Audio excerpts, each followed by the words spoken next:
Hey everybody, it's Tasha here for Make It Happen Monday. So today we're in a 4-part series where we're talking about not feeling like we have enough time in our lives and our businesses.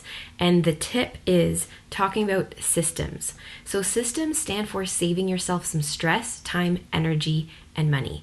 So one of the things that I've been realizing during these uncertain times is that I feel like I've been in the beginning, from Friday to Monday, I've had to go from becoming like a baker, an artist, a teacher, a CEO, and more and more and more.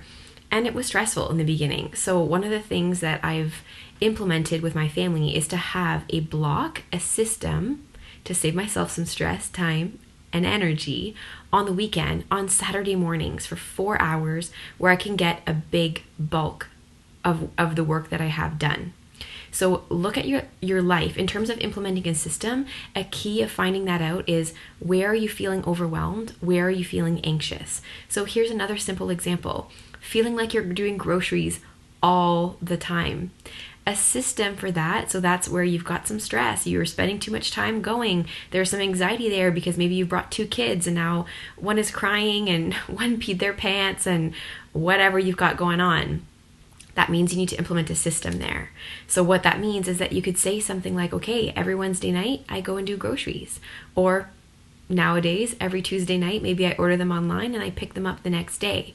So you have something consistent in your life, creating a system to save yourself some stress, time, energy, and money. So tell me in the comments, where do you feel like you've got some of that angst going on?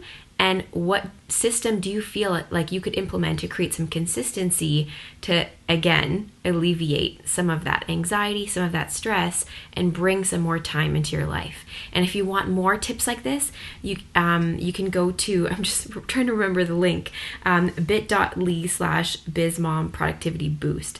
So 20 secret strategies that business moms that I'm working with are using today to boost their productivity. So go ahead and check that out, and I'll see you next week. Bye for now.